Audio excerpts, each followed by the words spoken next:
What's going on everyone, and welcome back to another video.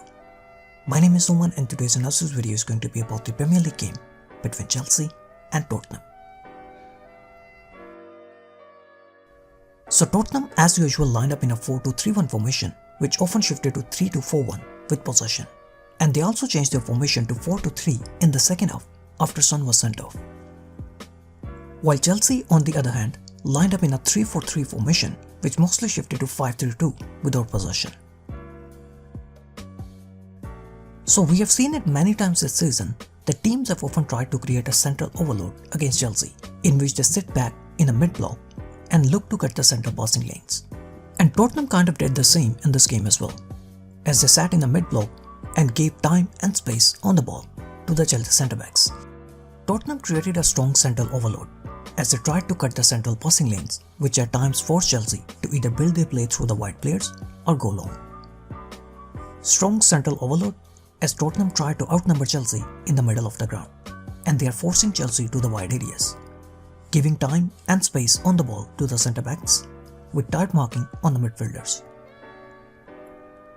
Chelsea heavily outnumbered in the middle of the ground, and Tottenham's strong central overload is cutting the central passing lanes, and Zouma, who has time and space, is now forced to go long.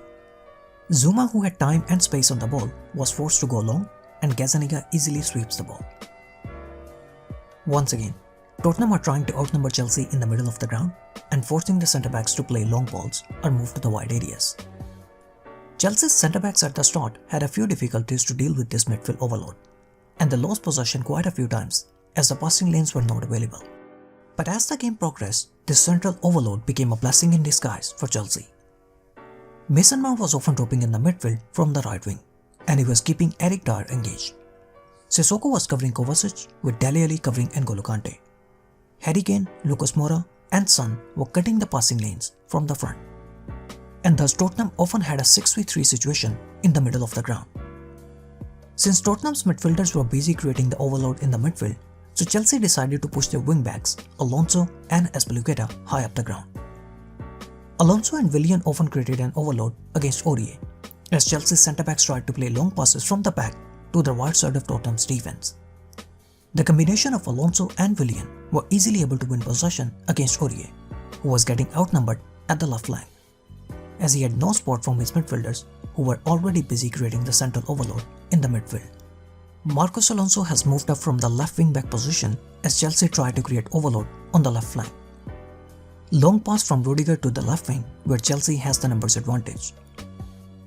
Aurier fails to clear Rudiger's long pass, and he gives Chelsea an easy corner from which Chelsea scored the first goal.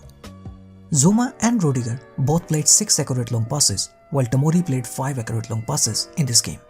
And together, the 3 Chelsea centre-backs played 17 accurate long passes, and they were very important for Chelsea's build-up. Chelsea on the other hand are very good when it comes to pressing the opponents high up the ground. So in order to avoid Chelsea's high press, Tottenham went with a more direct approach and they tried to use Harry Kane as the target man. Tottenham not taking any chances on the build-up against Chelsea's aggressive high press, and they are going with a more direct way of build-up. Gazzaniga to Harry Kane, with runners making runs in behind Harry Kane. Once again, long pass from the goalkeeper to the target man, Harry Kane wins the aerial duel and lays it off in the path of Son, who is ready to make the run. But Harry Kane was only able to win 3 aerial duels against the Chelsea centre-backs. The 3 Chelsea centre-backs did a very good job of winning the aerial duels against Tottenham's target man Harry Kane. Rudiger and Zouma won 2 out of the total 3, while Tomori won 2 out of the total 2 aerial duels. Tottenham kept a very narrow defensive formation in this game, and they were moving from side to side in a very close and compact formation. They were trying to create overloads in the zone of possession, but that was leaving the spaces available on the other side of the ground, and Chelsea's shift of play was available all the time. Whenever Chelsea were able to shift the play from side to side, Chelsea's wing-backs had lots of space to run and attack Tottenham's defense. Tottenham's narrow defensive formation as Chelsea have the ball on the left flank. Azpilicueta is now totally free to exploit the space on the right wing, as Willian shifts the play from left to the right. Once again, Tottenham's narrow defensive formation, Mason Mount is keeping Vertonghen narrow, and Son is also not tracking Azpilicueta's run. Again, Willian shifts the play and Azpilicueta exploits the space. And now Chelsea have 3v3 against Tottenham as Azpilicueta placed the cross inside the box. Tottenham were finding it hard to cover the wide areas as Chelsea's wingers were forcing the Tottenham fullbacks narrow, and Tottenham's fullbacks were not getting much help from their wingers defensively.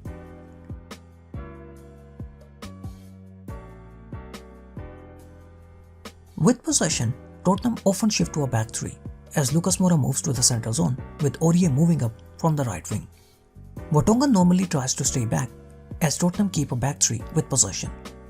But since Chelsea had a back five, so Chelsea were easily able to match Tottenham man to man. And here we can see the complete picture of Tottenham's 3-2-1-4 formation with possession, with Aurier joining the front line. Marcos Alonso moves out to cover Aurier and Lucas Moura makes the run in the open space. But Kovacic and Tomori are easily able to cover Lucas Moura.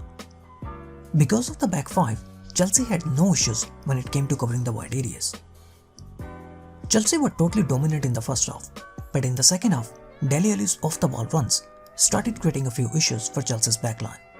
Since Chelsea were matching Tottenham man-to-man defensively, so in the second half, Dele Alli often started dropping deep with possession.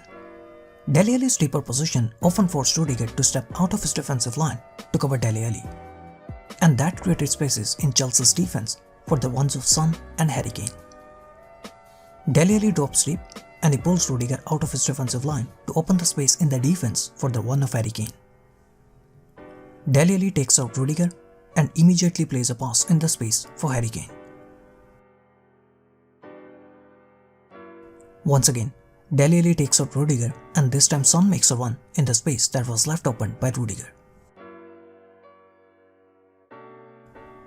Tottenham had a few chances in the second half, but any hopes of a comeback totally vanished after Son was sent off. Frank Lampard's decision of going with the back three was a very good option as he was able to match Tottenham man-to-man defensively. Chelsea were very good defensively and they were also very clinical offensively. Thank you so much guys for watching the video. I hope you guys enjoyed it. Please don't forget to like and subscribe.